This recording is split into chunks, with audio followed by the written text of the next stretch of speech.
Welcome to my channel. Mis hijos perezosos descubrieron que compré una casa nueva de $800,000 en el mejor barrio de la ciudad. Pero en lugar de alegrarse por mí, al otro día vinieron con un abogado, exigiendo que yo pusiera sus nombres en la escritura de mi nueva propiedad. Entonces les entregué la carpeta negra con solo un papel adentro, y lo que estaba escrito allí los dejó completamente arrepentidos de haber hecho eso conmigo. Pero déjenme contarles cómo llegué a ese momento, porque la historia no comenzó ese día. Era martes por la mañana cuando abrí la puerta de mi casa y vi a Luciana y Mario parados frente a mí. No estaban solos. Junto a ellos había un hombre de traje oscuro con un portafolio de cuero bajo el brazo. Mi hija tenía esa sonrisa que yo conocía demasiado bien, esa que usaba desde niña cuando quería manipularme para conseguir algo. Mario estaba detrás de ella, con los brazos cruzados y esa mirada de superioridad que había perfeccionado durante años. No dijeron buenos días. No preguntaron cómo había dormido. No me dieron un abrazo. Simplemente entraron a mi sala como si la casa todavía les perteneciera, como si yo fuera apenas una inquilina temporal en mi propio hogar. El hombre del traje se presentó como el licenciado Héctor Ortega, abogado especializado en derecho de familia y sucesiones. Me extendió la mano con una cortesía fría y calculada. Yo la estreché sin entender todavía qué estaba pasando, aunque algo en mi estómago ya me advertía que esto no era una visita de cortesía. Luciana se acomodó en mi sofá sin esperar invitación. Cruzó las piernas, dejó su bolso de marca sobre la mesita de centro y sacó su teléfono como si estuviera en una sala de espera cualquiera. Mario caminó directo hacia la cocina y regresó con un vaso de agua. No pidió permiso. No preguntó si podía. Simplemente lo hizo, como si esta todavía fuera su casa, como si yo fuera invisible. Me quedé de pie en medio de mi propia sala, sintiendo como el aire se volvía más denso con cada segundo que pasaba. Luciana finalmente levantó la vista de su teléfono y habló. «Mamá, necesitamos hablar sobre tu casa nueva». Su voz sonaba suave, casi maternal, pero yo podía escuchar el acero que había debajo de cada palabra. Me senté despacio en el sillón individual, el único espacio que quedaba disponible. El abogado abrió su portafolio y sacó algunos documentos. Los colocó sobre la mesa con movimientos precisos y ensayados. Luciana se inclinó hacia adelante, juntando las manos como si estuviera a punto de darme una noticia importante. Nos enteramos de que compraste una propiedad de $800,000 en el barrio Los Laureles.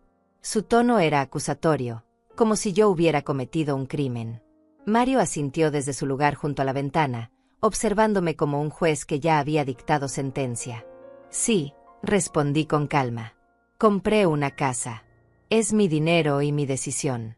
Luciana soltó una risa breve y amarga. Mamá, eso no es justo. Nosotros somos tus hijos. Tenemos derecho a saber estas cosas. Tenemos derecho a estar incluidos en tus decisiones financieras. Mario dio un paso al frente. Además, mamá, a tu edad ya deberías estar pensando en el futuro.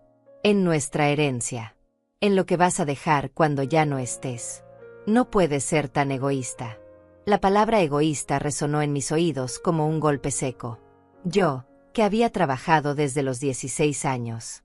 Yo, que me había quedado viuda a los 42 con 2 hijos adolescentes. Yo, que nunca me compré un vestido nuevo si ellos necesitaban zapatos para la escuela. Yo era la egoísta. El licenciado Ortega carraspeó y tomó la palabra con voz profesional y distante.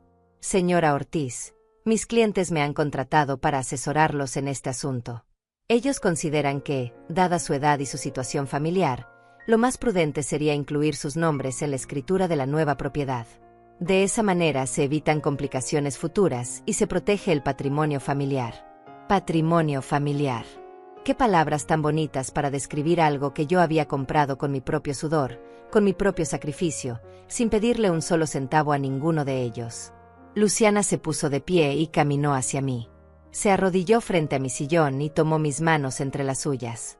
Sus ojos estaban húmedos, pero yo sabía que esas lágrimas eran tan falsas como su preocupación. Mamá, lo hacemos por tu bien. No queremos que en el futuro haya problemas. No queremos que extraños se aprovechen de ti. Somos tu familia. Somos los únicos que realmente nos preocupamos por ti. Miré sus manos sosteniendo las mías. Manos suaves, con manicura perfecta, sin una sola marca de trabajo real. Recordé mis propias manos a su edad, rojas y agrietadas de lavar ropa ajena, de limpiar casas, de cocinar para fiestas donde yo nunca era invitada. Mario se acercó también. Mamá, no te estamos pidiendo que nos des la casa. Solo queremos que nuestros nombres estén en la escritura. Es lo normal. Es lo que todas las familias hacen. Así cuando tú faltes, no tendremos que pasar por trámites largos y costosos. Cuando yo falte, como si ya estuvieran planeando mi funeral. Como si yo fuera apenas un obstáculo entre ellos y lo que consideraban su derecho natural. El licenciado Ortega sacó más papeles. Aquí tengo un documento muy simple, señora Ortiz. Solo necesitamos que firme aquí autorizando la inclusión de Luciana Ortiz y Mario Ortiz como copropietarios de la vivienda ubicada en calle Magnolia número 325, barrio Los Laureles. Me puso la pluma en la mano. Luciana apretó mis dedos con fingida ternura. Mario sonreía con esa confianza absoluta de quien nunca ha escuchado la palabra no. Y en ese momento, sentada en mi propio sillón, rodeada por mis propios hijos y un abogado que no conocía de nada, sentí algo que no había sentido en 67 años de vida. Sentí claridad absoluta. Sentí la fuerza de todas las veces que me había callado, de todas las veces que había cedido, de todas las veces que había puesto sus necesidades antes que las mías. Dejé la pluma sobre la mesa sin firmar nada. No, dije simplemente. Luciana parpadeó confundida. ¿Cómo que no, mamá? Mario frunció el ceño. El abogado se acomodó los lentes y me miró como si no hubiera entendido bien. No voy a firmar eso, repetí con voz más firme. No voy a poner sus nombres en la escritura de mi casa. Luciana se puso de pie bruscamente. Mamá, no seas ridícula.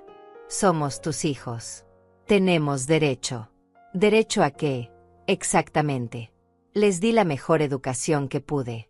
Les pagué universidad completa a ambos. Les compré sus primeros autos. Les di dinero cada vez que lo pidieron y muchas veces cuando ni siquiera lo necesitaban.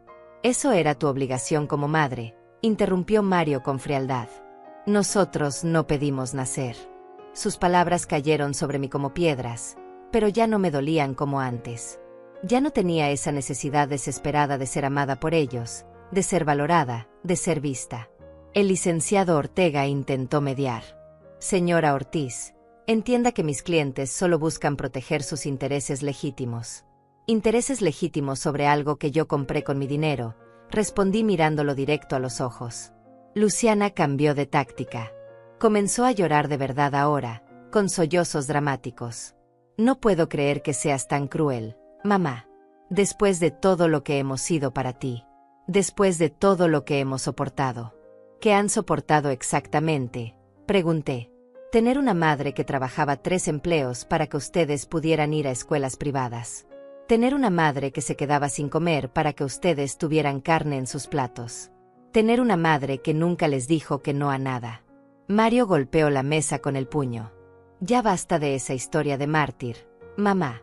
Hiciste lo que tenías que hacer. Ahora te toca hacer lo correcto con nosotros. Lo correcto. Qué interesante concepto viniendo de un hombre de 39 años que nunca había mantenido un trabajo por más de 6 meses. Me puse de pie. Creo que esta conversación ha terminado. Les pido que se retiren de mi casa. El abogado guardó sus documentos con gestos tensos. Señora Ortiz, le advierto que mis clientes están dispuestos a tomar medidas legales si usted no coopera. Que hagan lo que consideren necesario, respondí caminando hacia la puerta. Luciana me siguió. Esto no va a quedar así, mamá. Vamos a pelear por lo que nos corresponde. Mario la alcanzó y ambos me miraron con un odio tan puro que casi podía tocarlo. Los 3 salieron de mi casa dejando un silencio pesado y oscuro. Cerré la puerta y me apoyé contra ella, sintiendo como mis piernas temblaban. Pero no era miedo lo que sentía. Era algo diferente. Era determinación. Porque ellos no sabían algo fundamental. Ellos no sabían que yo había estado preparándome para este momento durante los últimos 3 años. Ellos no sabían lo que contenía la carpeta negra que guardaba en mi habitación. Ellos no sabían que cada palabra cruel, cada gesto de desprecio, cada vez que me habían tratado como si fuera invisible, yo lo había estado documentando. Y muy pronto iban a descubrir exactamente qué tan preparada estaba. Después de que se fueron, Me quedé sentada en mi sala durante horas.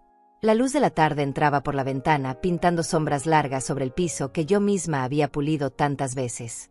Miré mis manos, estas manos de 67 años que habían trabajado sin descanso desde que tenía memoria. Necesito que entiendan cómo llegué hasta aquí. Necesito que sepan quién era yo antes de convertirme en la mujer invisible que mis hijos veían cuando me miraban. Nací en un pueblo pequeño donde las mujeres aprendían desde niñas que su valor estaba en servir. Mi madre me enseñó a cocinar, a limpiar, a callar. Mi padre nunca me preguntó qué quería ser cuando creciera porque para él la respuesta era obvia. Sería esposa. Sería madre. Sería sombra de alguien más importante. Me casé con Roberto cuando tenía 23 años. Él era apuesto, trabajador, y me prometió una vida mejor que la que había conocido. Durante los primeros años fue bueno conmigo.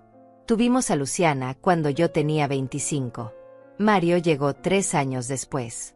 Yo dejé mi trabajo en la tienda de telas para cuidarlos tiempo completo, porque eso era lo que se esperaba de mí. Roberto trabajaba en una fábrica de autopartes. No ganábamos mucho, pero alcanzaba para vivir con dignidad. Yo estiraba cada peso como si fuera de goma. Compraba la carne más barata y la convertía en comidas que parecían de restaurante. Cosía la ropa de los niños cuando se rompía. Nunca tiraba nada que pudiera repararse. Cuando Luciana cumplió 14 años, Roberto murió. Fue un accidente en la fábrica, una máquina mal calibrada, un segundo de distracción. Me convertí en viuda a los 42 años con 2 hijos adolescentes y una pensión que apenas cubría el alquiler. Esa fue la primera vez que mis hijos me vieron llorar. Pero también fue la última vez que me permití ese lujo. Porque ahora todo dependía de mí. No había nadie más. No había red de seguridad. No había plan alternativo. Conseguí trabajo limpiando casas. Me levantaba a las 5 de la mañana para llegar a la primera casa a las 7. Limpiaba 4 casas al día, de lunes a sábado. Los domingos lavaba ropa ajena, 10 pesos por kilo. Mis manos se agrietaban del cloro. Mi espalda dolía cada noche.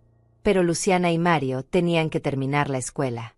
Luciana quería estudiar administración de empresas. Mario quería ser ingeniero. Yo quería que ellos tuvieran las oportunidades que yo nunca tuve. Quería que no dependieran de nadie. Quería que fueran libres de una manera que yo nunca había sido. Trabajé doble turno durante 6 años para pagarles universidad privada. Ellos se quejaban porque no era la más prestigiosa de la ciudad.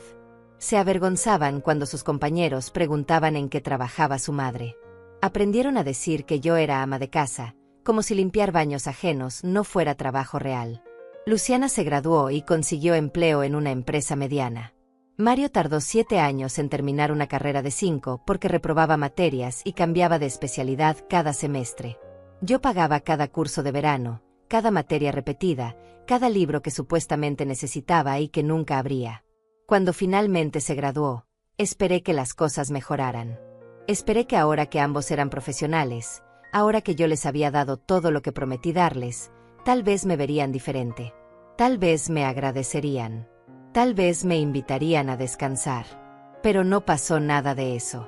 Luciana se casó con un hombre que ganaba bien y se mudó a un departamento en la zona más cara de la ciudad. Me invitó una sola vez. Me hizo sentir tan fuera de lugar con sus comentarios sobre mi ropa, mi manera de hablar, mi falta de educación, que nunca volví. Ella tampoco insistió. Mario vivió conmigo hasta los 35 años. No pagaba renta. No compraba comida. No limpiaba. Trabajaba unos meses y renunciaba. Luego pasaba otros meses en mi sofá viendo televisión y diciéndome que estaba buscando algo mejor, algo que mereciera su talento. Yo seguía limpiando casas. Ahora tenía 60 años y mi cuerpo protestaba cada movimiento, pero no podía parar porque tenía que mantener a mi hijo adulto que no encontraba nada lo suficientemente bueno para él. Un día, limpiando la casa de la señora Regina Salás, ella me encontró llorando en su cocina. Yo intenté disculparme, secarme las lágrimas, seguir trabajando. Pero Regina se sentó conmigo y me obligó a contarle todo. Graciela, me dijo tomando mis manos, tú no le debes tu vida entera a tus hijos. Ya les diste todo lo que una madre puede dar. Ahora tienes que pensar en ti. Pero ellos me necesitan, respondí con la voz quebrada. No, Me corrigió ella con firmeza. Ellos te usan. Hay una diferencia enorme. Regina tenía 64 años y era viuda como yo. Pero ella había tomado decisiones diferentes. Cuando sus hijos crecieron, ella vendió su casa grande y compró un departamento pequeño. Invirtió el resto del dinero. Viajaba 2 veces al año. Tenía amigas. Tenía vida propia. Me ofreció ayudarme. Me llevó con un asesor financiero que era amigo suyo. Ese hombre, el señor Jaime Meneses, revisó mi situación con paciencia. Me explicó que a pesar de ganar poco, yo había sido muy disciplinada. Nunca me había endeudado. Siempre pagaba todo a tiempo. Tenía un historial crediticio perfecto. Me mostró algo que yo no sabía. Durante todos esos años limpiando casas, yo había estado pagando seguridad social. Tenía derecho a una pensión decente. Y además, la casa donde vivía con Mario, esa casa que yo había estado alquilando durante 25 años, estaba en venta. El dueño quería jubilarse y mudarse al campo. Podría comprarla, me dijo Jaime. Con un crédito pequeño y su pensión como garantía, esa casa podría ser suya. Yo no lo podía creer. Tener algo mío. Algo que nadie pudiera quitarme. Tardé 6 meses en juntar el coraje para hacerlo. Pero finalmente firmé los papeles. La casa era mía. Por primera vez en 63 años, yo tenía algo con mi nombre en la escritura. Mario se enojó cuando se enteró. Pensó que yo debería haber puesto su nombre también. Pensó que tenía derecho automático porque vivía allí. Discutimos feo. Él me dijo cosas horribles. Me llamó egoísta, mala madre, vieja amargada. Esa noche empaqué sus cosas y le pedí que se fuera.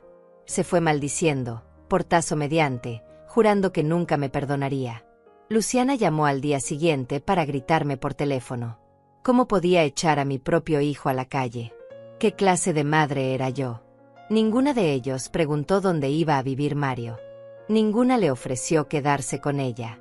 Luciana tenía 3 habitaciones vacías en su departamento lujoso, pero Mario terminó rentando un cuarto en una pensión barata. Durante 2 años no supe nada de mis hijos. 2 años de silencio absoluto. No llamaron en mi cumpleaños. No llamaron en Navidad. No llamaron cuando me enfermé de neumonía y pasé una semana en el hospital. Fue Regina quien me cuidó. Fue Regina quien pagó mis medicinas cuando mi pensión no alcanzó. Fue Regina quien me enseñó que familia no es solo sangre. Familia es quien aparece cuando todo se derrumba. En esos 2 años descubrí algo maravilloso. Descubrí el silencio sin culpa. Descubrí que se sentía no tener que justificar cada peso que gastaba. Descubrí que podía comprarme un vestido nuevo sin que nadie me hiciera sentir mal por ello. Empecé a ahorrar en serio. Cada mes guardaba una parte de mi pensión. Dejé de limpiar casas porque mi espalda ya no resistía, pero encontré trabajo cuidando a una señora mayor 3 veces por semana. Era menos pesado y pagaba casi igual. El asesor Jaime me ayudó a invertir mis ahorros de manera inteligente. Nada arriesgado. Nada complicado. Solo inversiones seguras que crecían despacio pero constante. Y entonces, hace 6 meses, pasó algo inesperado. La señora que yo cuidaba murió y me dejó dinero en su testamento. $200,000. Ella no tenía familia y en su carta explicó que yo había sido más hija para ella en 2 años que muchos en toda una vida. Lloré cuando el abogado me leyó esa carta. Lloré por la bondad de una extraña que me había visto cuando mi propia sangre me hacía invisible. Con ese dinero, más mis ahorros, más un crédito que Jaime me ayudó a conseguir, compré la casa de $800,000. No porque la necesitara. Mi casa actual era suficiente para mí. La compré porque podía. Porque quise. Porque era mía. Y fue Regina quien sin querer les contó a mis hijos. Ella los encontró en el supermercado y mencionó lo orgullosa que estaba de mí. Mencionó la casa nueva. Mencionó el barrio exclusivo. 24 horas después, Luciana y Mario estaban en mi puerta con un abogado. Ahora, sentada en mi sala vacía, entendí algo con claridad absoluta. Ellos no habían vuelto por amor. Habían vuelto por dinero. Y esta vez, yo estaba lista para ellos. Me levanté y caminé hacia mi habitación. Del fondo del armario saqué la carpeta negra. La abrí y revisé su contenido una vez más. Documentos, fotografías, grabaciones, testimonios. 3 años de preparación silenciosa. Sonreí por primera vez en todo el día. Que vinieran con sus abogados. Que vinieran con sus amenazas. Que vinieran con su sentido de derecho sobre mi vida. Yo también tenía algo que mostrarles. Los días siguientes fueron de silencio tenso. Yo sabía que Luciana y Mario no se quedarían quietos. Los conocía demasiado bien. Habían probado la vía del chantaje emocional y había fallado. Ahora vendrían con algo más fuerte. No me equivoqué. El viernes por la tarde, mientras regaba las plantas de mi jardín, un auto negro se estacionó frente a mi casa. Reconocí el vehículo de inmediato. Era el de Luciana. Ella bajó con lentes oscuros y ropa cara, caminando con esos tacones que hacían ruido contra el pavimento como pequeños martillos. Mario venía detrás, hablando por teléfono, actuando importante como siempre. Pero esta vez no estaban solos. Con ellos venía una mujer que no conocía. Calculé que tendría unos 50 años, traje sastre gris, cabello recogido en un moño perfecto, y una expresión que podría congelar el infierno. Dejé la regadera y caminé hacia la entrada. No iba a dejarlos pasar tan fácilmente esta vez. «Mamá, necesitamos hablar», anunció Luciana quitándose los lentes. Su voz sonaba cansada, como si ella fuera la víctima en toda esta situación. «Ya hablamos el martes», respondí cruzando los brazos. Dije todo lo que tenía que decir. La mujer del traje dio un paso adelante. «Señora Ortiz, soy la licenciada Paola Dainais, especialista en Derecho Familiar y Protección de Adultos Mayores. Sus hijos me han contratado porque están genuinamente preocupados por su bienestar. Protección de adultos mayores». Las palabras sonaron como una amenaza disfrazada de cuidado. «No necesito protección», dije mirándola directamente. «Estoy perfectamente bien». Paola sacó una carpeta de su portafolio. «Señora Ortiz, sus hijos me han informado sobre ciertas decisiones financieras que usted ha tomado recientemente. Compras impulsivas de propiedades costosas a su edad pueden ser indicativo de deterioro cognitivo o influencia indebida de terceros». Me quedé tan sorprendida que casi me río. Deterioro cognitivo. Porque una mujer de 67 años no podía tomar decisiones financieras sin que hubiera algo mal con su cabeza. Mario se acercó con expresión preocupada que no me engañó ni por un segundo. «Mamá, solo queremos cuidarte. Sabemos que esa señora Regina ha estado metiéndose en tu vida. Tal vez te está manipulando. A tu edad es fácil ser engañada».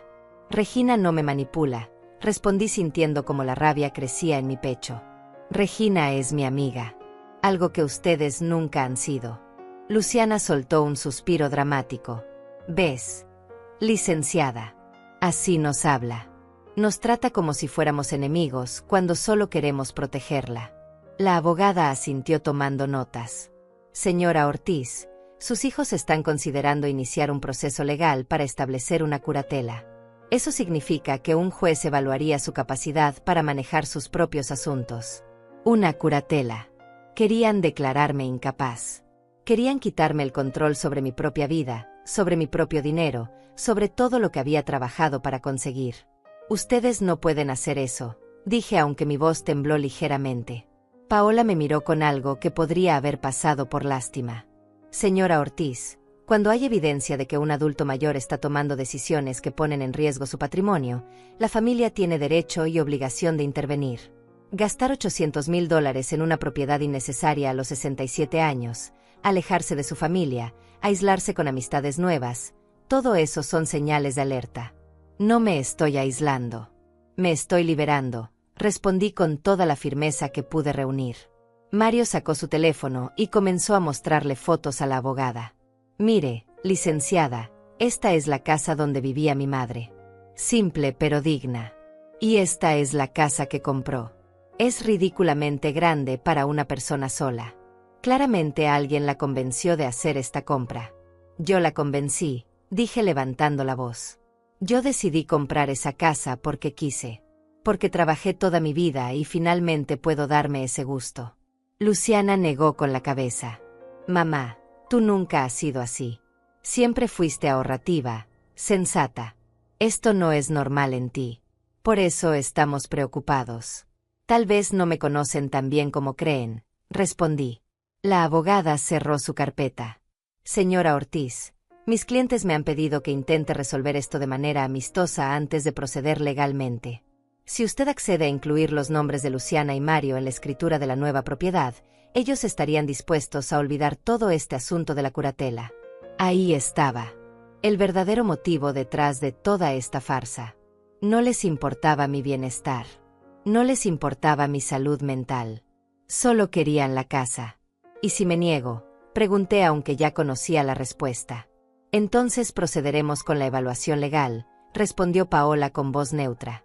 Se solicitará un peritaje psicológico, se revisarán todas sus transacciones financieras recientes, y un juez determinará si usted está en condiciones de manejar su propio patrimonio. Mario se acercó más. Mamá, no tiene que ser así. Solo firma los papeles y todo vuelve a la normalidad. Seguirás viviendo en tu casa, seguirás haciendo lo que quieras. Solo queremos asegurarnos de que cuando algo te pase, no haya complicaciones. Cuando algo me pase. Como si ya estuvieran planeando mi funeral otra vez. Luciana intentó tocar mi brazo, pero di un paso atrás. Mamá, por favor. Piensa en nosotros.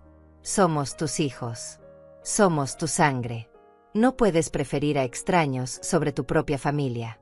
La miré a los ojos, a esta mujer de 45 años que una vez fue mi bebé, mi niña pequeña, mi razón para levantarme cada mañana. Y vi a una desconocida. Vi a alguien que había tomado todo lo que yo ofrecí y nunca devolvió nada. Vi a alguien que me amaba solo en la medida en que yo fuera útil. Necesito que se vayan de mi casa, dije con voz baja pero clara. Paola guardó sus documentos. Muy bien, señora Ortiz. Considérese formalmente notificada. Dentro de 5 días hábiles recibirá la citación judicial. Espero que reconsidere su posición antes de eso.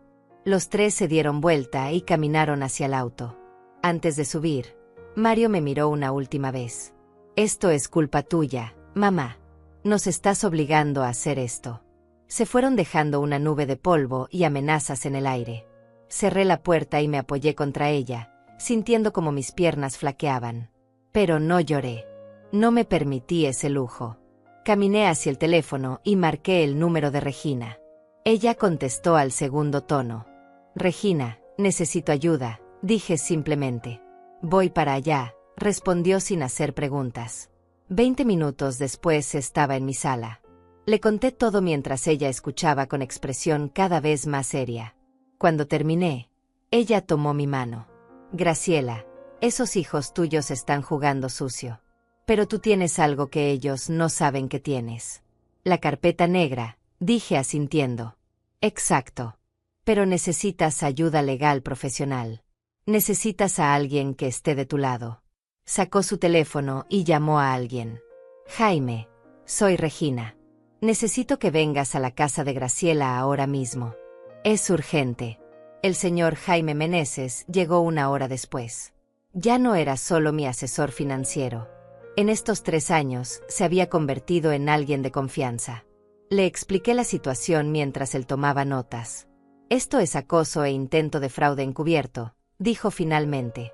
Están usando el sistema legal para intimidarte y obligarte a ceder tu propiedad. Pero se van a llevar una sorpresa. Abrí la carpeta negra sobre la mesa. Jaime comenzó a revisar los documentos uno por uno. Con cada página que pasaba, su expresión se volvía más seria y también más satisfecha. Graciela, esto es oro puro, dijo después de revisar todo. Tienes documentación de 3 años de negligencia, abandono, extorsión emocional y ahora intento de fraude. Más importante aún, tienes esto. Señaló un documento específico. Yo lo conocía bien. Era una renuncia firmada por Luciana y Mario hace 3 años, cuando me enfermé de neumonía y estuve hospitalizada. Ellos se negaron a hacerse cargo de mí. El hospital necesitaba a un familiar responsable y ambos firmaron documentos rechazando esa responsabilidad. Dijeron que no podían cuidarme, que no tenían tiempo ni recursos. Ese documento los descalifica automáticamente de cualquier curatela, explicó Jaime. Ellos mismos renunciaron a su responsabilidad familiar.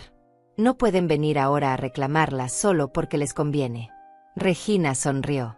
Esos dos idiotas se cavaron su propia tumba. Jaime organizó todos los documentos. Voy a preparar una contrademanda. Y voy a solicitar una orden de restricción temporal para que no puedan volver a acosarte así. Pero eso no es todo, dije respirando profundo. Hay algo más que necesito contarles. Saqué otro sobre de la carpeta. Este contenía fotografías y documentos que había descubierto hace 6 meses. Evidencia de que Mario había falsificado mi firma en documentos bancarios intentando sacar dinero de mi cuenta. Evidencia de que Luciana había intentado vender mi casa anterior sin mi autorización, falsificando papeles. Ambos intentos habían fallado porque el banco y la notaría me contactaron para verificar. Pero yo guardé toda la evidencia. Cada correo. Cada documento falsificado.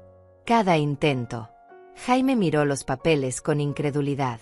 Graciela, esto es intento de fraude. Esto es un delito penal. Lo sé, respondí. Por eso lo guardé. Porque sabía que algún día lo intentarían de nuevo. Regina me abrazó. Eres más fuerte de lo que ellos jamás imaginaron. Jaime empezó a hacer llamadas. Contactó a colegas, pidió favores, movió hilos. Para cuando se fue esa noche, ya teníamos un plan completo. Luciana y Mario querían guerra. Pensaban que yo era una anciana indefensa a quien podían asustar con abogados y amenazas legales. No sabían con quién se estaban metiendo. No sabían que yo había pasado 3 años preparándome para exactamente este momento. No sabían que la mujer que limpiaba pisos también había aprendido a leer contratos, a documentar abusos, a protegerse. Me fui a dormir esa noche más tranquila de lo que había estado en días. La carpeta negra descansaba sobre mi mesa, lista para ser abierta ante quien hiciera falta. Y en 5 días, cuando llegara esa citación judicial, yo estaría más que preparada para responder. Los 5 días pasaron más rápido de lo que esperaba. Durante ese tiempo, Jaime trabajó sin descanso preparando nuestra defensa. Regina venía cada tarde a hacerme compañía y asegurarse de que yo estuviera bien. Por primera vez en mucho tiempo, no me sentía sola. El miércoles por la mañana llegó la citación judicial tal como habían prometido. Un hombre uniformado tocó mi puerta y me entregó un sobremanila grueso. Firmé de recibido con mano firme. Él me miró con algo parecido a la lástima, probablemente pensando que era otra anciana siendo arrastrada a los tribunales por familia codiciosa. Si tan solo supiera. Abrí el sobre en mi mesa de comedor. El lenguaje legal era complicado, lleno de palabras técnicas que costaba entender, pero la esencia era clara. Luciana Ortiz y Mario Ortiz solicitaban que se evaluara mi capacidad mental para manejar mis propios asuntos. Alegaban deterioro cognitivo, susceptibilidad a manipulación externa y comportamiento financiero errático. Había una fecha de audiencia preliminar. 10 días a partir de ese momento. También había una lista de evidencias que ellos planeaban presentar. Testimonios de vecinos que supuestamente me habían visto confundida. Registros de mi compra reciente calificándola de impulsiva e irracional. Y algo que me heló la sangre, una declaración de un médico que yo nunca había visitado, sugiriendo posible demencia senil. Llamé a Jaime inmediatamente. Ya lo sé, dijo antes de que yo pudiera hablar.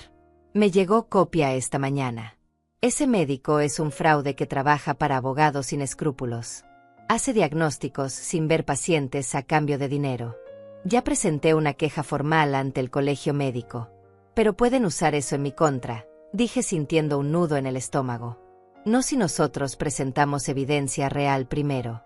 Tengo programada una evaluación completa para ti mañana con la doctora Alma Ortega, una neuropsicóloga de prestigio. Ella hará pruebas exhaustivas y certificará que estás en pleno uso de tus facultades. Esa noche casi no dormí.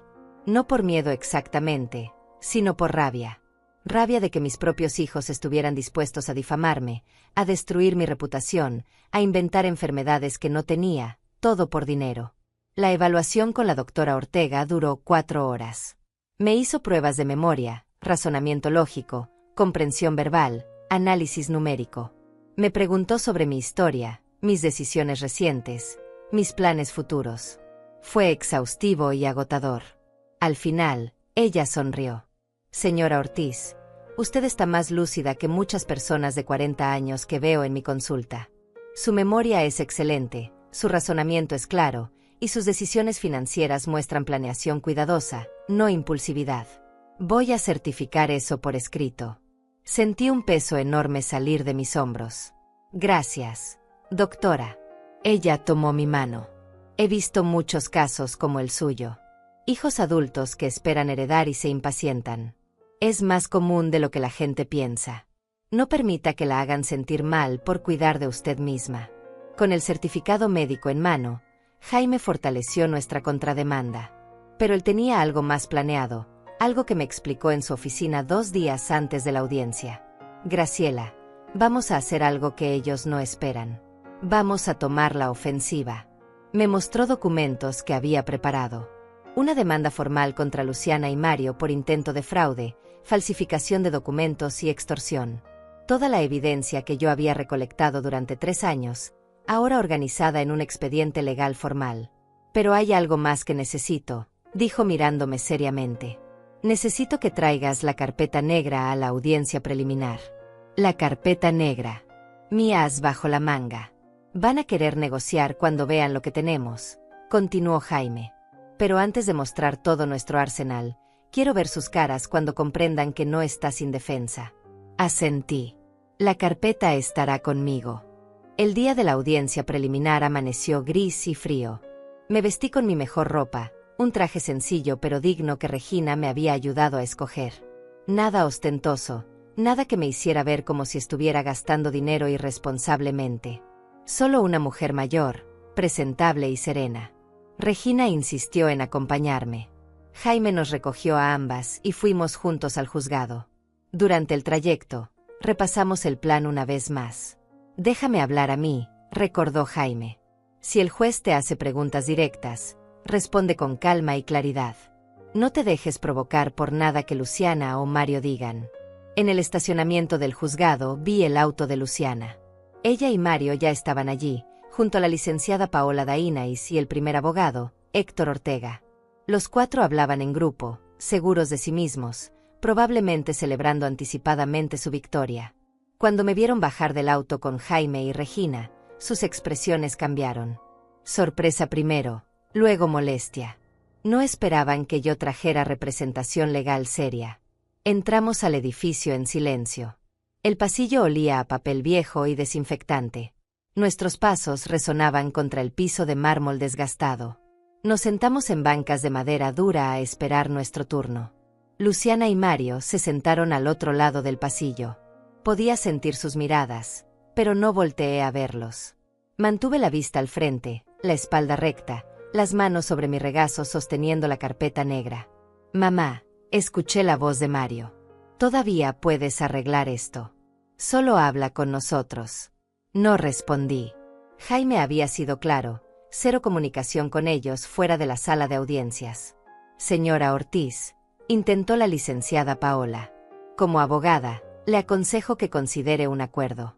Los procesos legales son costosos y desgastantes. ¿Para qué pasar por todo esto? Mi abogado responderá cualquier propuesta formal en el momento apropiado, dije sin mirarla. Regina apretó mi mano dándome fuerza. Finalmente nos llamaron. Entramos a una sala pequeña con una mesa larga y sillas a cada lado. No era un tribunal formal todavía, solo una audiencia preliminar ante un mediador judicial. Un hombre de unos 60 años con lentes gruesos y expresión de haber visto todo en la vida. Buenos días, comenzó. Soy el mediador Alberto Salas. Estoy aquí para escuchar ambas partes y determinar si este caso procede a juicio formal o si puede resolverse mediante acuerdo. Por favor, tomen asiento. Nos sentamos en lados opuestos. Luciana y Mario con sus 2 abogados a un lado.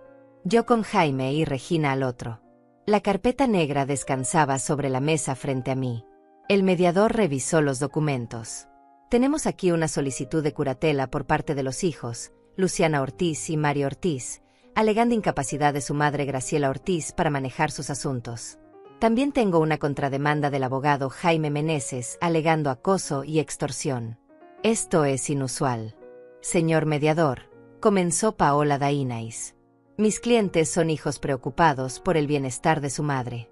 Ella ha tomado decisiones financieras cuestionables recientemente, incluyendo la compra impulsiva de una propiedad de $800,000 que no necesita. Creemos que está siendo influenciada por terceros con intereses económicos. Jaime levantó una ceja. ¿Terceros con intereses económicos? ¿Se refiere a mí o a la señora Regina Salas? Me refiero a cualquiera que se esté aprovechando de una mujer vulnerable, respondió Paola. Regina comenzó a levantarse indignada, pero Jaime le hizo un gesto para que se calmara. Señor mediador, permítame presentar evidencia, dijo Jaime sacando documentos de su portafolio. Este es un certificado de evaluación neuropsicológica completa realizado hace 3 días por la doctora Alma Ortega, profesional certificada con 30 años de experiencia. Confirma que la señora Graciela Ortiz está en pleno uso de sus facultades mentales, con capacidad cognitiva superior al promedio para su edad. Le entregó el documento al mediador, quien lo leyó con atención. También tengo aquí, continuó Jaime, el historial financiero completo de mi clienta durante los últimos 5 años. Como verá, ella ha mantenido un patrón consistente de ahorro e inversión inteligente. La compra de la propiedad no fue impulsiva. Fue planeada durante 18 meses, con asesoría profesional, y financiada mediante una combinación de ahorros personales, herencia legítima y un crédito hipotecario que ella califica perfectamente para pagar. Héctor Ortega, el primer abogado, intervino. Eso no cambia el hecho de que una mujer de 67 años no necesita una casa de $800,000. Es un gasto irracional. El mediador lo miró por encima de sus lentes. Letrado, ¿desde cuándo es irracional que alguien compre una propiedad con su propio dinero, bien asesorado y dentro de sus posibilidades? Luciana no pudo contenerse más. Es nuestra herencia. Está despilfarrando nuestro futuro. El silencio que siguió fue absoluto. Hasta sus propios abogados se quedaron helados. Luciana acababa de revelar el verdadero motivo detrás de todo. El mediador la miró fijamente. Señorita Ortiz, ¿acaba usted de sugerir que su madre no tiene derecho a usar su propio dinero porque usted lo considera su herencia? Luciana se dio cuenta de su error demasiado tarde. Yo no quise decir eso. Es que creo que dijo exactamente lo que quiso decir, interrumpió Jaime. Y ese es el núcleo de este caso. Mis clientes no están preocupados por el bienestar de su madre. Están preocupados por su acceso a la fortuna de ella. Mario intentó recuperar el control. Eso no es cierto. Amamos a nuestra madre. ¿De verdad?, preguntó Jaime con voz peligrosamente suave. Entonces dígame, señor Ortiz, ¿cuándo fue la última vez que visitó a su madre antes de enterarse de la compra de la casa? Mario abrió la boca, pero no salió nada. Se lo diré yo, continuó Jaime. Hace 2 años y medio. No la visitó cuando estuvo hospitalizada con neumonía. No la visitó en su cumpleaños. No la visitó en ninguna festividad. Eso no. Y ahora, interrumpió Jaime colocando otro documento sobre la mesa, pasemos a algo realmente interesante. Era el documento del hospital. La renuncia firmada por ambos. Cuando su madre estuvo gravemente enferma hace 3 años, el hospital necesitó designar a un familiar responsable. Tanto usted como su hermana firmaron este documento rechazando esa responsabilidad. Declararon formalmente que no podían ni querían hacerse cargo de ella. El mediador leyó el documento. Paola Dainais intentó objetar, pero el mediador levantó la mano. Déjeme ver si entiendo, dijo lentamente. Ustedes renunciaron formalmente a la responsabilidad sobre su madre cuando ella los necesitaba. Pero ahora quieren que se les otorgue curatela sobre ella cuando tiene dinero. ¿Es eso correcto? Es más complicado que eso, intentó explicar Héctor. No, lo interrumpió el mediador. Es exactamente así de simple. Miré la carpeta negra sobre la mesa. Todavía no la había abierto. Todavía no había mostrado todo lo que contenía. Y ya estábamos ganando. Jaime me miró y asintió levemente. Era hora de soltar la bomba final. Coloqué mis manos sobre la carpeta negra. Todos en la sala notaron el gesto. El mediador me miró con curiosidad. Luciana y Mario intercambiaron miradas nerviosas. Incluso sus abogados parecían inquietos. Señor mediador, dije con voz clara y firme. Hay algo más que necesita ver. Abrí la carpeta despacio, saboreando cada segundo. Dentro había años de dolor convertidos en evidencia. Años de silencio transformados en poder. Saqué el primer documento y lo deslicé hacia el mediador. Es una copia certificada de mi testamento actual, fechado hace 2 años. Como podrá ver, ni Luciana ni Mario están incluidos como beneficiarios. ¿Qué?, gritó Luciana poniéndose de pie. Eso no es legal. Somos tus hijos. El mediador levantó la mano pidiendo silencio. Señorita Ortiz, siéntese. Por favor, continúe, señora Ortiz. Saqué el segundo conjunto de documentos. Estos son extractos bancarios de los últimos 5 años. Como verá, durante ese periodo realicé transferencias a mis hijos por un total de $140,000. Préstamos que ellos llamaron, pero que nunca devolvieron. Ni un solo centavo. Mario palideció. Mamá, eso era ayuda familiar. No tenías que llevar cuentas. Ayuda familiar, repetí sintiendo como años de frustración subían a mi garganta. Cuando te presté $20,000 para tu supuesto negocio que nunca despegó, me dijiste que me lo devolverías en 6 meses. Eso fue hace 4 años. Luciana intervino. Nosotros también te ayudamos. Mamá, te dimos un lugar donde vivir. Un lugar donde vivir. Mi voz subió de tono. Yo pagaba renta en mi propia casa cuando Mario vivía conmigo. $500 al mes que él nunca contribuyó. Y tú, Luciana, la única vez que me invitaste a tu casa me hiciste sentir tan fuera de lugar que me fui llorando. El mediador seguía leyendo los documentos con expresión cada vez más seria. Saqué más papeles de la carpeta. Estos son correos electrónicos y mensajes de texto de los últimos 3 años. En ellos pueden ver cómo mis hijos me contactaban únicamente cuando necesitaban dinero. Nunca para preguntar cómo estaba. Nunca para invitarme a comer. Solo cuando necesitaban algo. Jaime tomó los documentos y los pasó al mediador. También tenemos aquí evidencia de algo más grave, señor mediador. Saqué el sobre que había estado esperando usar. Mi mano tembló ligeramente, no de miedo sino de anticipación. Dentro había copias de documentos bancarios con firmas que no eran mías. Hace 8 meses, continué, intenté acceder a mi cuenta de ahorros y descubrí que alguien había tratado de hacer un retiro de $50,000. El banco me contactó porque la firma no coincidía exactamente con la de sus archivos. Cuando investigaron, descubrieron que alguien había falsificado mi firma. Los abogados de Luciana y Mario se pusieron tensos. Paola Dainais intentó interrumpir, pero el mediador la silenció con una mirada. La investigación del banco reveló que el documento falsificado fue presentado por mi hijo Mario. Aquí está el reporte de seguridad del banco. Y aquí, las grabaciones de las cámaras de seguridad mostrando a Mario presentando los documentos falsos. Mario se puso blanco como papel. Eso fue un malentendido. Pensé que tenía tu autorización. ¿Un malentendido?, preguntó Jaime con voz helada. ¿Falsificar la firma de su madre es un malentendido? Pero hay más. Continué sintiendo una calma extraña. Hace 1 año, fui contactada por una notaría preguntándome si realmente quería vender mi casa anterior. Alguien había iniciado trámites de venta sin mi conocimiento. Esa persona era mi hija Luciana. Mentira, gritó Luciana. Yo nunca haría eso. Saqué más documentos. Aquí está la denuncia que presenté ante la notaría. Aquí están los documentos falsificados con mi supuesta firma autorizando la venta. Y aquí, señor mediador, está el peritaje caligráfico que confirma que esa firma no es mía. También está el registro de llamadas de Luciana a la notaría haciéndose pasar por mí. El silencio en la sala era tan denso que se podía cortar. Los abogados de mis hijos parecían estar en shock. Héctor Ortega revisaba frenéticamente sus propios documentos como si buscara una salida. Paola Dainais había cerrado su portafolio y parecía estar calculando cómo distanciarse de sus clientes. El mediador se quitó los lentes y los limpió lentamente. Su expresión era indescifrable. Señora Ortiz, ¿está usted diciéndome que sus hijos intentaron robarle mediante fraude en 2 ocasiones separadas? Sí, señor.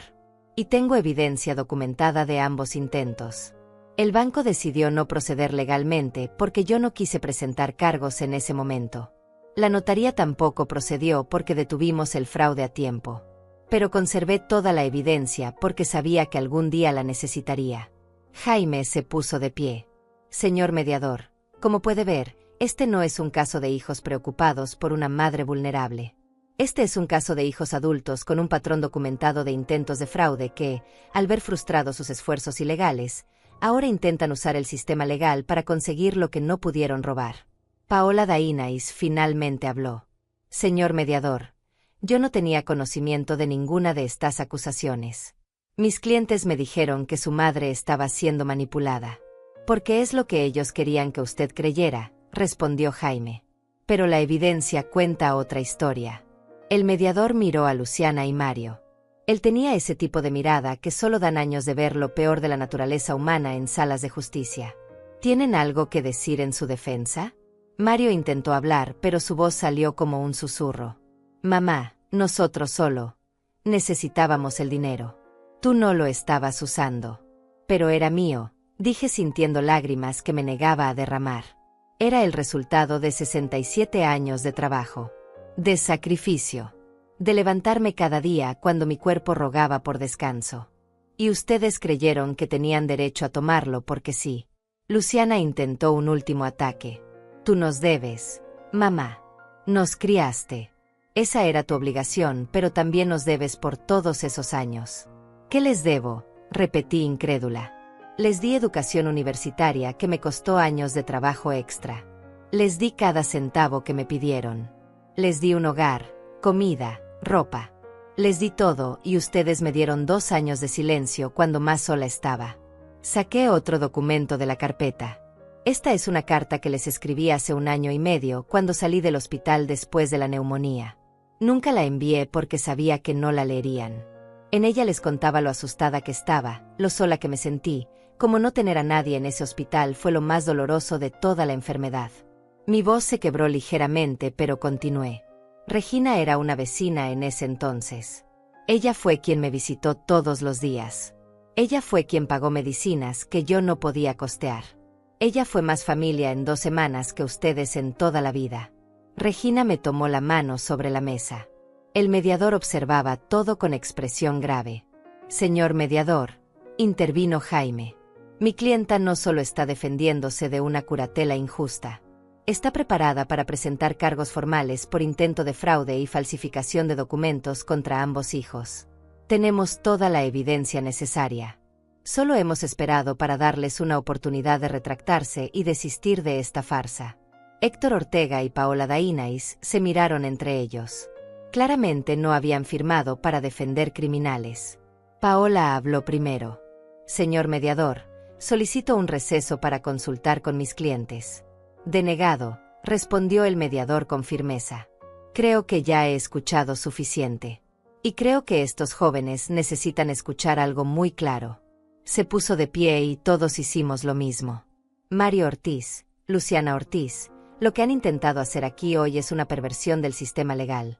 Usar la protección de adultos mayores como herramienta de extorsión es despreciable. Pero intentar hacerlo contra una madre que claramente está más capacitada mentalmente que ustedes es patético. Luciana intentó protestar, pero el mediador continuó. He revisado la evidencia presentada. La señora Graciela Ortiz está en pleno uso de sus facultades. Sus decisiones financieras son racionales y bien planeadas. La solicitud de curatela queda denegada completamente. Mamá, por favor, suplicó Mario. No hagas esto. Lo miré a los ojos. Yo no hice nada. Ustedes hicieron todo esto. Yo solo me estoy defendiendo. El mediador volvió a hablar. Además, estoy remitiendo copias de toda esta evidencia al fiscal del distrito para que evalúe si proceden cargos criminales por fraude y falsificación. Señora Ortiz, ¿desea usted presentar cargos formales? Todas las miradas se clavaron en mí. Este era el momento. El momento de decidir si quería justicia completa o si todavía había algo de madre en mí dispuesta a perdonar. Miré a Luciana con sus ojos llenos de lágrimas de cocodrilo. Miré a Mario con su expresión de víctima incomprendida. Y supe la respuesta. Sí, dije con voz firme. Deseo presentar cargos formales contra ambos. Luciana se derrumbó en su silla. Mario se puso pálido. Sus abogados comenzaron a guardar sus cosas rápidamente, claramente queriendo distanciarse del desastre. El mediador firmó varios documentos. Esta audiencia ha concluido. Los acusados serán notificados formalmente de los cargos en su contra. Les sugiero que consigan buenos abogados penalistas porque los van a necesitar. Salimos de esa sala en silencio. En el pasillo, Regina me abrazó fuerte. Lo hiciste, Graciela. Realmente lo hiciste. Jaime sonreía con satisfacción profesional. Eso fue perfecto. La evidencia fue devastadora. Pero yo no sentía triunfo todavía. Sentía un vacío extraño. Había esperado este momento durante tanto tiempo y ahora que había llegado, me sentía extrañamente tranquila. Detrás de nosotros escuché los pasos apresurados de Luciana y Mario saliendo del edificio. No volteé a verlos. No había nada más que decir. La carpeta negra descansaba bajo mi brazo. Ya había cumplido su propósito. Pero la historia no había terminado aún. Todavía faltaba el acto final. Los días siguientes fueron extraños. Esperaba sentirme aliviada después de la audiencia, pero en cambio sentía una mezcla de emociones que no podía nombrar. Había ganado la batalla legal, había expuesto a mis hijos, había protegido mi patrimonio. Pero también había perdido algo que nunca recuperaría. Jaime me llamó 3 días después de la audiencia preliminar. Graciela, necesito que vengas a mi oficina. Han pasado cosas. Llegué esa tarde con Regina. Jaime tenía documentos esparcidos sobre su escritorio y una expresión que no podía descifrar completamente. Había algo de satisfacción, pero también preocupación. Siéntense, dijo señalando las sillas frente a su escritorio. Tengo noticias buenas y noticias que van a enojarlas. Empecemos con las malas, dije preparándome. El fiscal revisó la evidencia que presentamos y decidió proceder con los cargos. Eso es bueno. Pero durante la investigación descubrieron algo más. Jaime sacó un folder nuevo. Luciana y Mario no solo intentaron defraudarte a ti, también falsificaron documentos para obtener un crédito usando tu casa como garantía sin tu conocimiento. Me quedé helada. ¿Qué? Hace aproximadamente 1 año, continuó Jaime, ellos dos se asociaron y presentaron documentos ante un banco privado solicitando un préstamo de $200,000. Usaron tu propiedad como colateral, falsificaron tu firma en todos los documentos, e incluso pagaron a alguien para hacerse pasar por ti en una videollamada de verificación. Regina explotó. Esos malditos. $200,000. El préstamo fue aprobado, siguió Jaime. Recibieron el dinero, pero nunca hicieron un solo pago. El banco comenzó proceso de ejecución hipotecaria contra tu propiedad hace 6 meses. Tú nunca lo supiste porque ellos interceptaban toda la correspondencia del banco. Sentí como si el piso se moviera bajo mis pies. Mi casa. Iban a quitarme mi casa por una deuda que yo ni siquiera sabía que existía. ¿Cómo interceptaban mi correo?, pregunté con voz temblorosa. Mario tenía llave de tu casa, recordó Regina. Vivió contigo durante años. Probablemente nunca la devolvió. Jaime asintió. Exacto. Ellos revisaban tu buzón regularmente, tomaban todo lo relacionado con el banco, y tú nunca te enteraste. El banco pensaba que eras tú quien no respondía a sus requerimientos. ¿Y ahora?, pregunté sintiendo pánico crecer en mi pecho. ¿Van a quitarme mi casa? No, respondió Jaime con una pequeña sonrisa. Y aquí vienen las buenas noticias. Cuando el banco descubrió el fraude, inmediatamente canceló el proceso de ejecución. Ellos también fueron víctimas. Ahora están cooperando completamente con la fiscalía. Y mejor aún, están demandando a Luciana y Mario por los $200,000 más intereses y penalizaciones. Eso suma casi $300,000. ¿Ellos tienen ese dinero?, preguntó Regina. Jaime negó con la cabeza. No. Según la investigación del banco, se gastaron todo en menos de 6 meses. Luciana renovó completamente su departamento, compró un auto nuevo, hizo 2 viajes a Europa. Mario invirtió en otro negocio fallido y gastó el resto en quién sabe qué. Entonces nunca van a pagar, dije sintiendo una mezcla de justicia y tristeza. Probablemente no, admitió Jaime. Pero el banco va a embargar todo lo que tengan. El departamento de Luciana, su auto, todo. Mario no tiene nada que embargar porque nunca ha tenido nada. Ambos probablemente terminarán en bancarrota y con antecedentes penales. Me recosté en la silla intentando procesar toda esta información. Mis hijos no solo me habían abandonado, no solo habían intentado robarme, sino que habían puesto en riesgo el techo sobre mi cabeza. Y todo por dinero que derrocharon en cosas vacías y superficiales. Hay más, continuó Jaime. La fiscalía quiere que testifiques en una audiencia formal la próxima semana. Van a formalizar los cargos y necesitan tu declaración completa. Estaré ahí, respondí sin dudar. Graciela, dijo Jaime con tono más suave. Todavía estás a tiempo de retirar los cargos. Sé que son tus hijos. Sé que esto es doloroso. Lo miré directamente. Jaime, si yo retiro los cargos, ¿qué aprenderán ellos? ¿Que pueden hacer lo que quieran porque al final mamá siempre los perdona? Ya pasé toda mi vida enseñándoles que no hay consecuencias para sus actos. Es hora de que aprendan diferente. Regina apretó mi mano. Estoy orgullosa de ti. Esa noche, sola en mi casa, revisé las cerraduras de todas las puertas. Llamé a un cerrajero y cambié todas las chapas. Mario ya no tendría acceso nunca más. Revisé mi buzón y encontré efectivamente algunas cartas que parecían haber sido manipuladas. Instalé una cámara de seguridad apuntando directamente al buzón. También hice algo más. Saqué una caja vieja del fondo de mi armario. Dentro había fotografías de cuando Luciana y Mario eran pequeños. Luciana con su primer vestido de fiesta. Mario con su uniforme de fútbol. Fotos de cumpleaños, de graduaciones, de navidades que alguna vez fueron felices. Miré esas fotos durante horas. Intenté recordar en qué momento esos niños sonrientes se convirtieron en los adultos codiciosos que ahora enfrentaban cargos criminales. Intenté encontrar el momento exacto en que todo se rompió. Tal vez fue cuando Roberto murió y yo tuve que trabajar tanto que nunca estuve realmente presente. Tal vez fue cuando les di todo lo que pedían sin enseñarles el valor del esfuerzo. Tal vez fue cuando permití que me faltaran al respeto la primera vez y no dije nada. O tal vez no fue culpa mía en absoluto. Tal vez simplemente así eran ellos. Guardé las fotos de nuevo en la caja. No las tiré porque no podía. Pero tampoco las volví a sacar. Al día siguiente, Luciana llamó a mi teléfono. Dejé que sonara hasta que saltó el buzón de voz. Ella dejó un mensaje.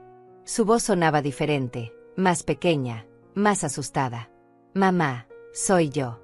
Por favor, contesta. Necesito hablar contigo. Esto se salió de control. No queríamos que llegara tan lejos. Por favor, mamá. Podemos arreglar esto. Somos familia. Borré el mensaje sin pensarlo 2 veces. Mario también intentó contactarme. Me envió mensajes de texto. Mamá, por favor. Cometimos errores. Pero somos tus hijos.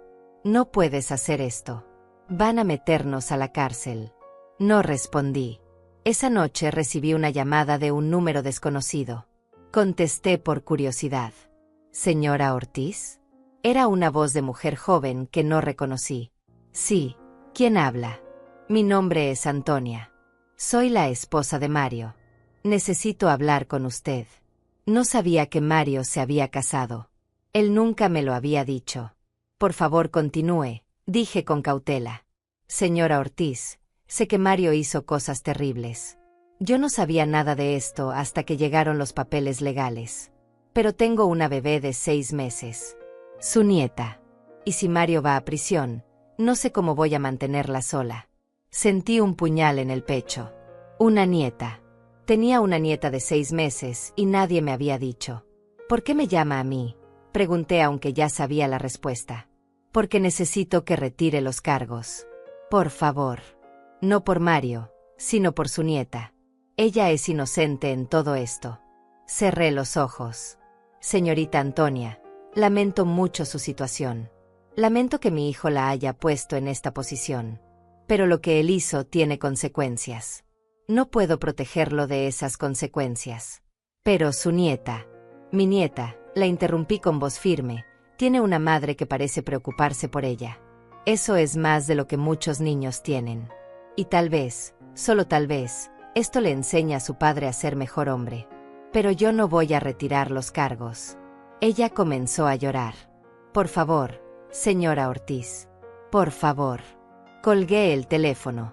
Y luego me permití llorar por primera vez en todo este proceso. Lloré por la nieta que no conocía. Lloré por la madre desesperada. Lloré por los hijos que había perdido mucho antes de esta batalla legal. Pero no cambié de opinión. Regina llegó 1 hora después. Me había enviado un mensaje diciendo que iba en camino. Nos sentamos en mi sala con té caliente. ¿Supiste?, preguntó ella. ¿Que tengo una nieta? Sí. Mario se casó y tuvo una bebé y ni siquiera se molestó en decirme. Regina negó con la cabeza. No puedo creer la crueldad de ese muchacho. Su esposa me llamó, le conté. Me pidió que retirara los cargos por la bebé. ¿Y qué le dijiste? Que no. Regina me abrazó. Sé que duele, pero estás haciendo lo correcto. Lo estoy, pregunté con voz quebrada. Tengo una nieta que crecerá sin conocerme. Igual que yo crecí sin sus padres en mi vida. Tú no causaste esto, Graciela. Ellos lo hicieron. Y esa bebé tiene una madre. Tiene oportunidad de estar mejor que su padre. Pasamos el resto de la noche en silencio compartido. El tipo de silencio que solo pueden compartir dos mujeres que han sobrevivido demasiado. Al día siguiente llegó una carta certificada. Era de los abogados de Luciana y Mario. Una oferta de acuerdo. Ellos se declaraban culpables de cargos menores a cambio de que yo retirara la demanda principal. Pagarían restitución en cuotas. Harían servicio comunitario. Pero no irían a prisión. Llamé a Jaime y le leí la carta. ¿Qué quieres hacer?, preguntó él. ¿Tú qué me aconsejas? Como abogado, te digo que un acuerdo garantiza algo de restitución y evita un juicio largo. Como amigo, te digo que hagas lo que te deje dormir en paz por las noches. Pensé en la bebé que no conocía. Pensé en Antonia llorando por teléfono.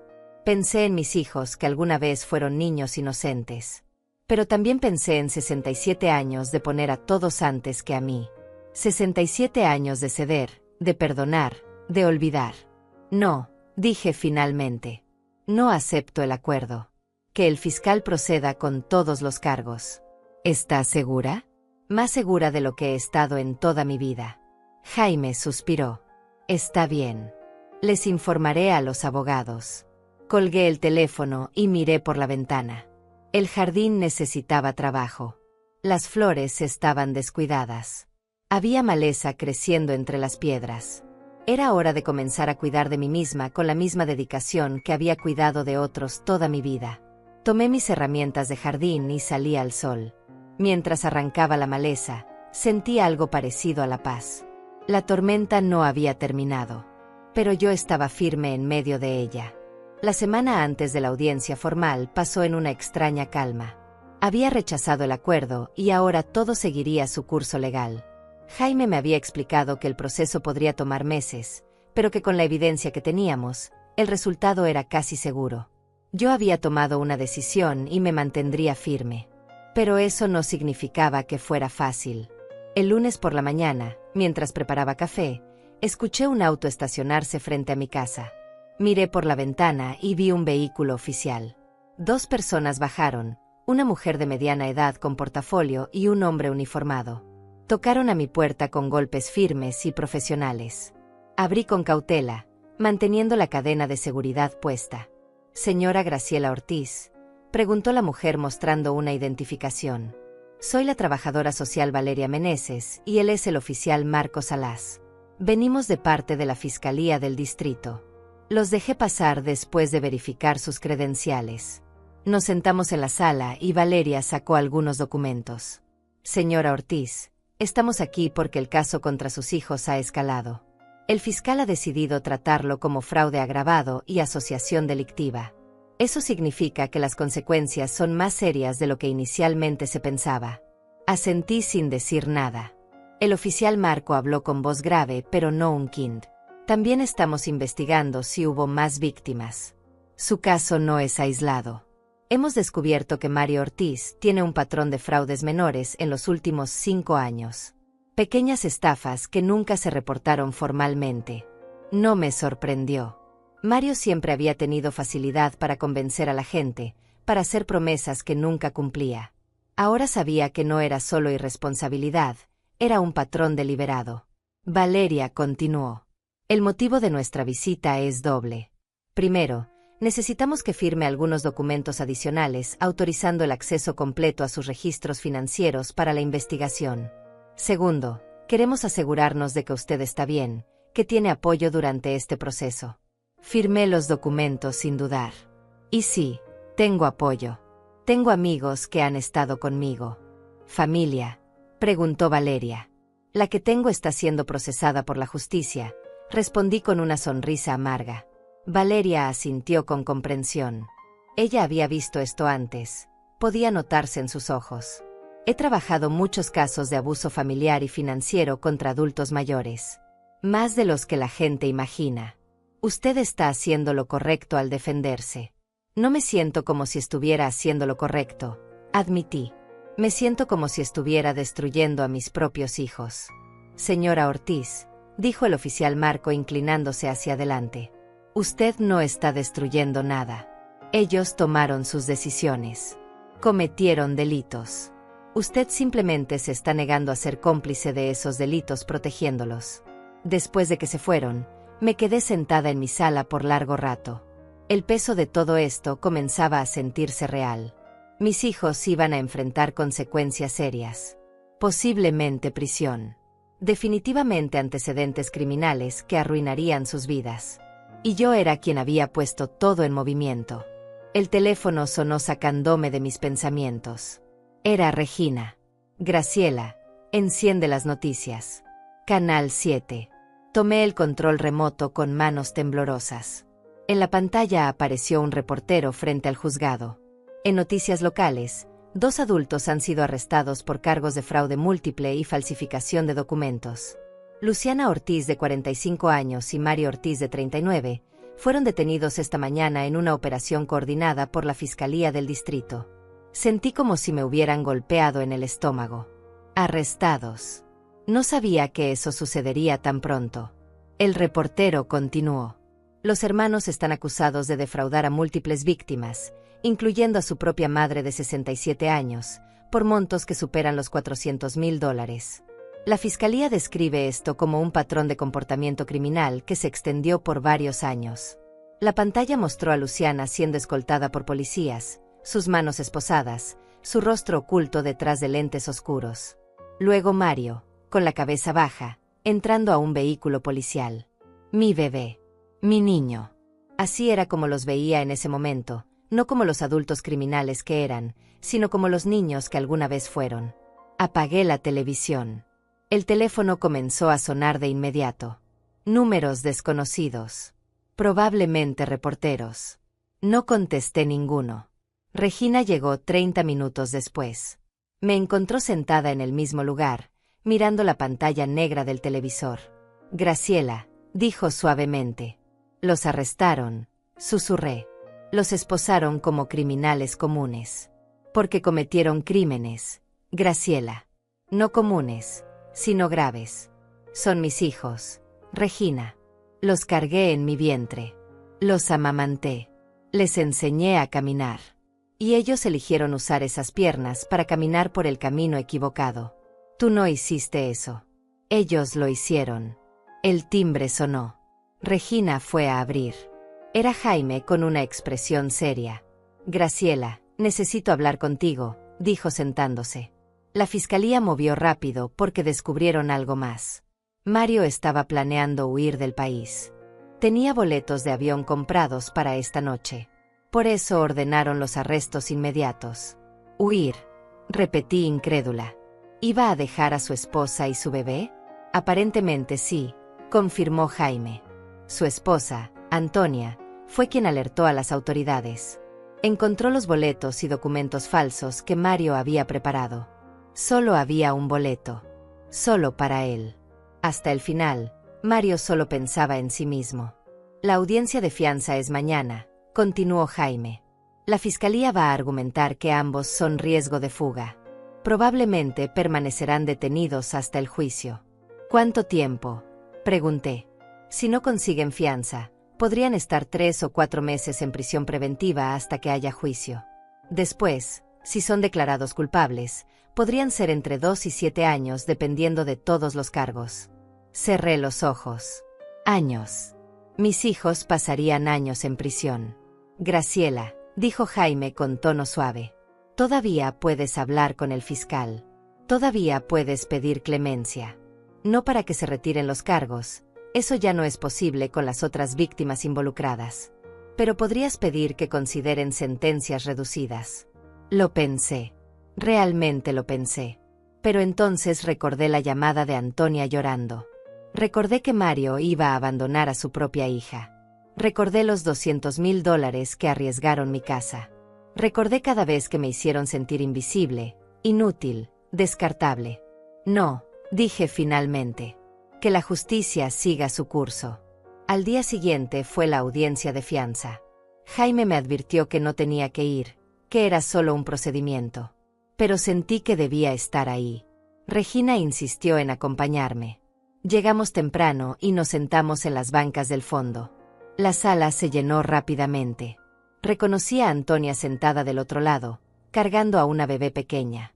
Mi nieta. La niña tenía los ojos de Mario, la misma forma de la cara. Sentí un dolor físico en el pecho.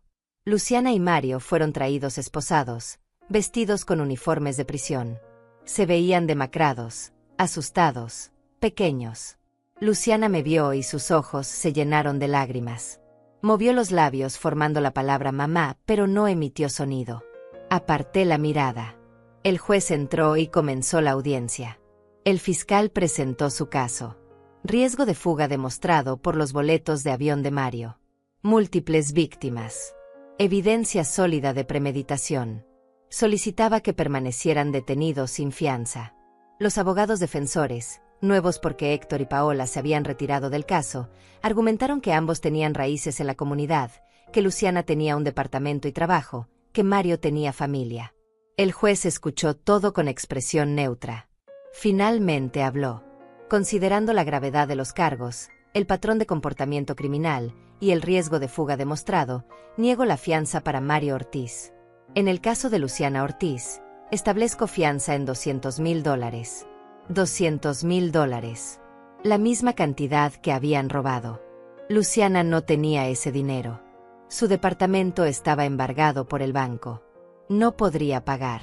Ambos permanecerían en prisión hasta el juicio. Luciana se derrumbó llorando. Mario miraba al frente con expresión vacía. Los guardias lo sacaron de la sala. Antonia se acercó a mí en el pasillo. Cargaba a la bebé contra su pecho. Señora Ortiz, dijo con voz cansada. Solo quiero que sepa que voy a divorciarme de Mario. No quiero que mi hija crezca pensando que este tipo de comportamiento es normal. Hizo una pausa. También quiero disculparme por llamarla esa noche. No era mi lugar pedirle que protegiera a Mario. Usted tiene razón. Él tiene que enfrentar las consecuencias. La miré a los ojos. Esta mujer joven que había sido engañada por mi hijo.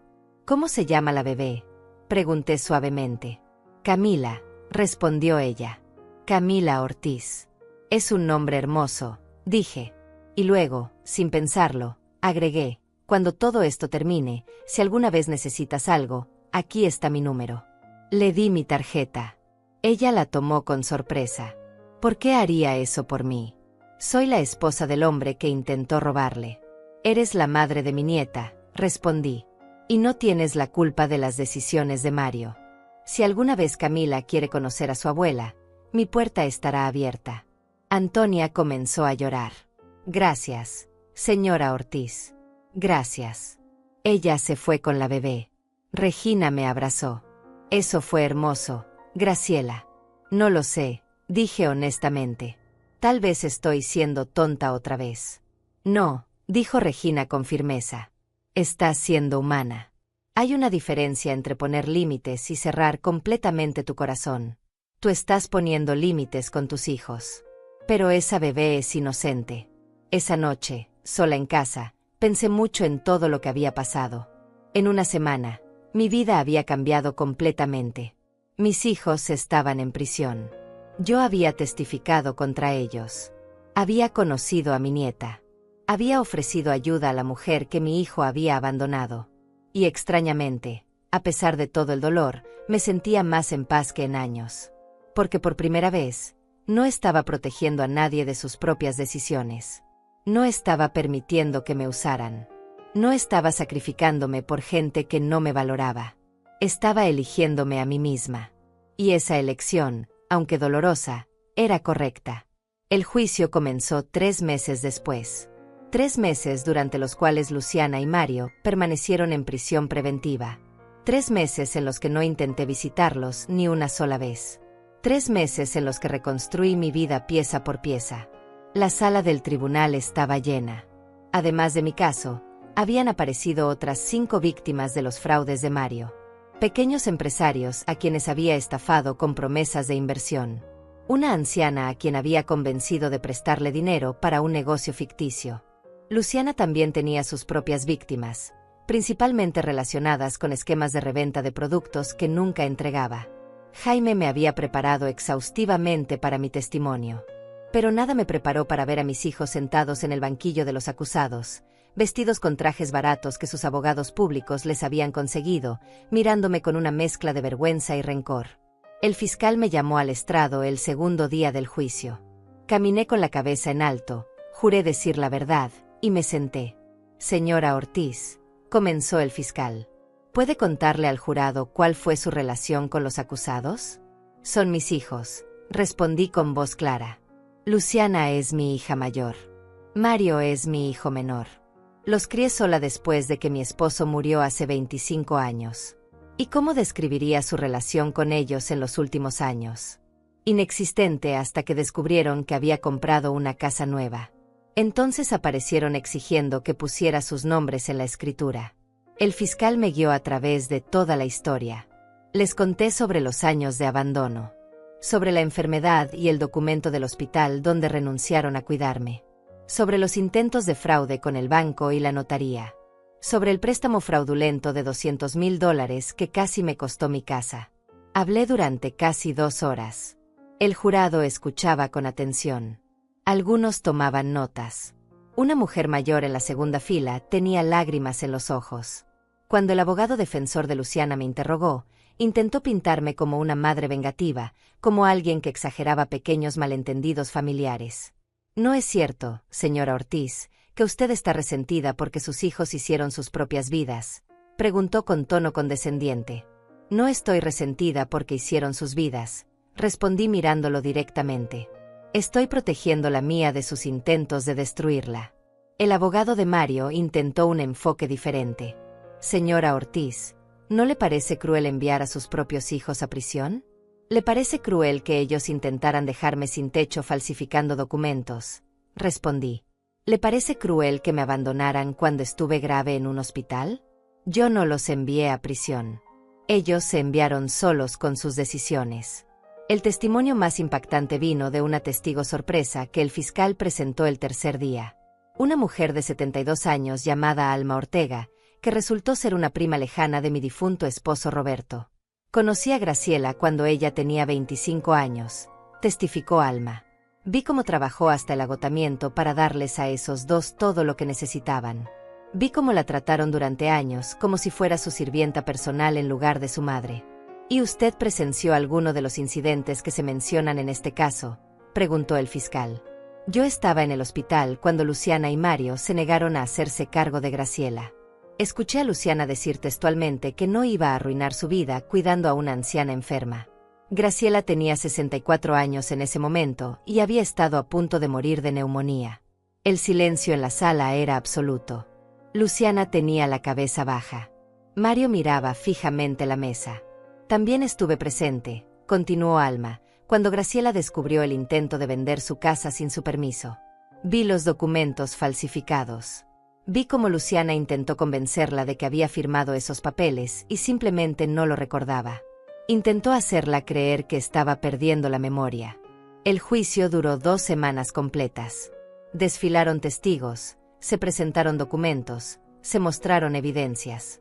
Los bancos confirmaron los fraudes. La notaría confirmó la falsificación. Las otras víctimas contaron sus historias. Luciana y Mario apenas testificaron en su propia defensa. Sus abogados habían aconsejado silencio porque cada vez que abrían la boca, empeoraban su situación.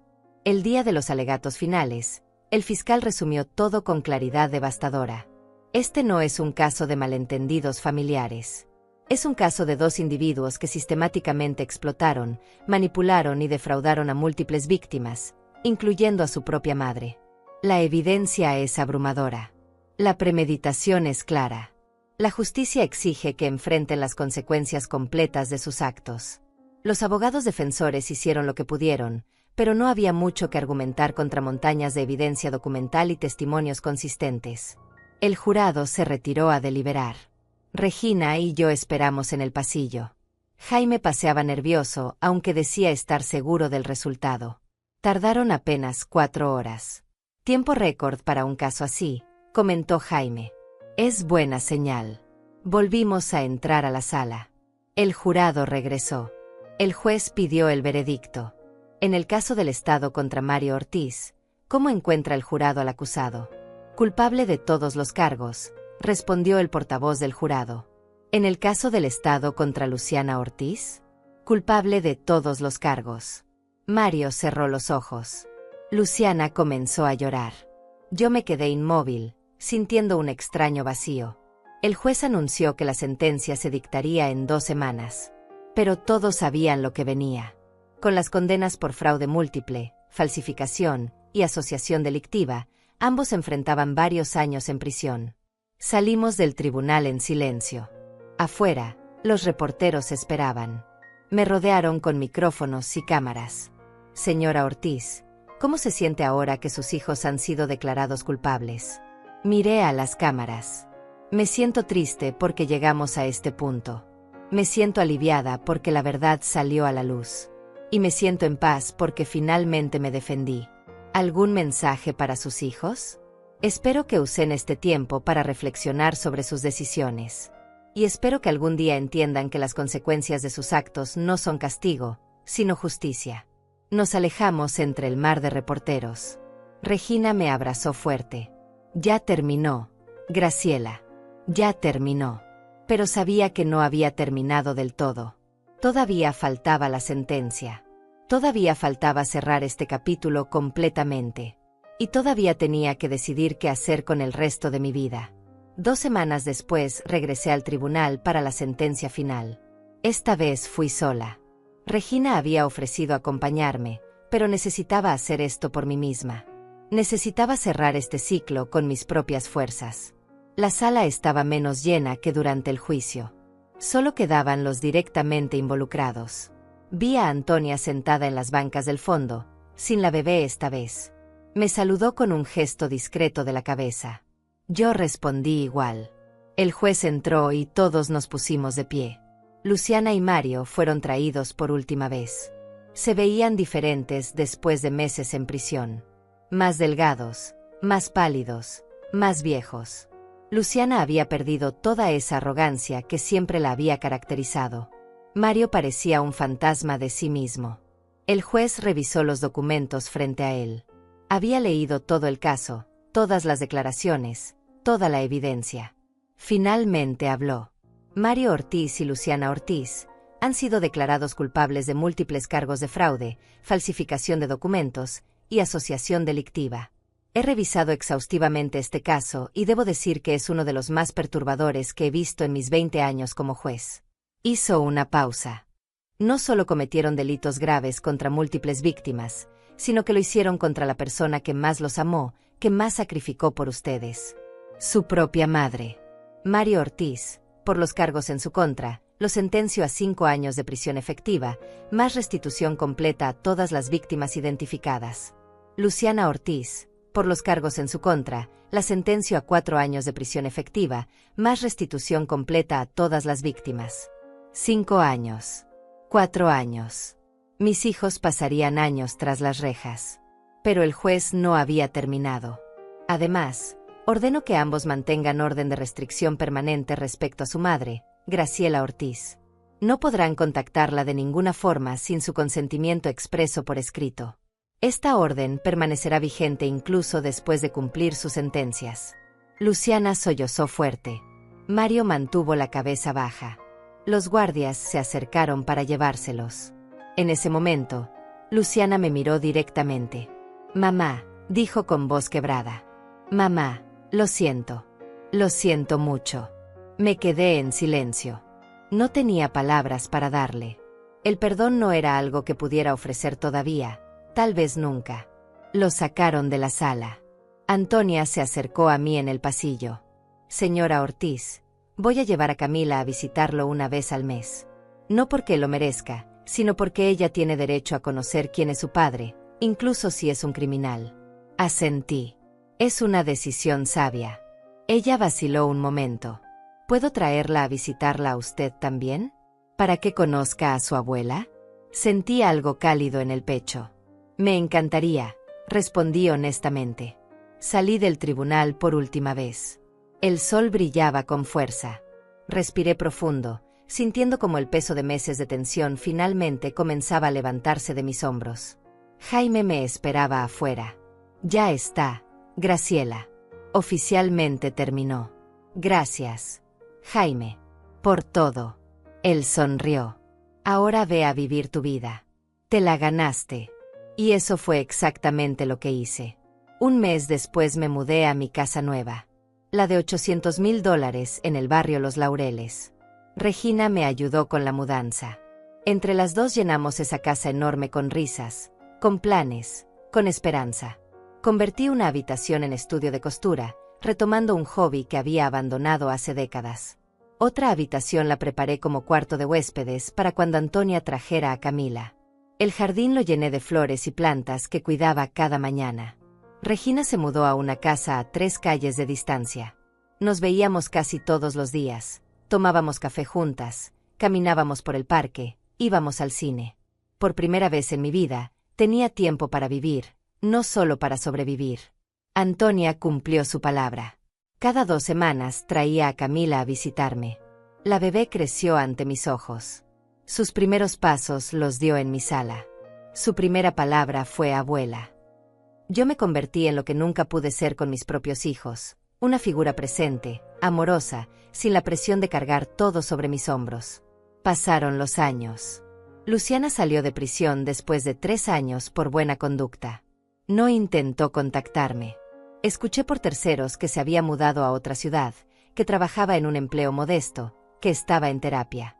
Esperaba que encontrara paz, pero no necesitaba ser parte de su vida para que eso sucediera. Mario cumplió su sentencia completa. Antonia se había divorciado mucho antes. Cuando él salió, tampoco intentó buscarme. Camila tenía ya 6 años para entonces y apenas lo recordaba. Ella me llamaba abuela y yo era la única abuela que conocía. En mi 70º cumpleaños, Regina organizó una fiesta en mi jardín. Vinieron las amigas que había hecho en el vecindario, vino Jaime con su esposa, vino Antonia con Camila, vino la doctora Alma que se había convertido en amiga cercana. Mientras cortaba el pastel rodeada de gente que genuinamente me quería, que me valoraba, que elegía estar conmigo no por obligación sino por amor, me di cuenta de algo fundamental. Había pasado 67 años de mi vida creyendo que el amor se demostraba con sacrificio. Creyendo que ser buena madre significaba darle todo a mis hijos sin importar el costo para mí misma. Creyendo que poner límites era egoísmo. Pero estaba equivocada. El amor verdadero incluye respeto. El sacrificio sin reciprocidad no es amor, es explotación. Y cuidar de mí misma no solo no era egoísmo, era necesario para poder ser la mejor versión de mí para quienes realmente me valoraban. Esa noche, después de que todos se fueron, me senté en mi terraza mirando las estrellas. En mi regazo descansaba la carpeta negra, ya vacía. Había cumplido su propósito. Ya no necesitaba guardar evidencias ni protegerme con documentos. La justicia había triunfado. Pero más importante aún, yo había triunfado. Había recuperado mi vida. Había recuperado mi dignidad. Había recuperado mi voz. Y aunque el camino había sido doloroso, aunque había perdido a mis hijos en el proceso, había ganado algo mucho más valioso. Me había ganado a mí misma. Esa casa de $800,000 no era solo una propiedad. Era el símbolo de mi libertad. Era la prueba de que yo valía, de que merecía cosas buenas, de que mi vida tenía valor más allá de lo que podía dar a otros. Y nadie, nunca más, me haría olvidar eso. Cerré los ojos y sonreí. A los 70 años, finalmente había aprendido la lección más importante de todas. que la familia verdadera no es la que comparte tu sangre, sino la que comparte tu vida con amor, respeto y reciprocidad. Y yo, Graciela Ortiz, tenía una familia hermosa. Una que había elegido y que me había elegido de vuelta. Esta era mi victoria. Esta era mi paz. Este era mi final feliz. Y lo había conseguido siendo finalmente, por primera vez en mi vida, la protagonista de mi propia historia.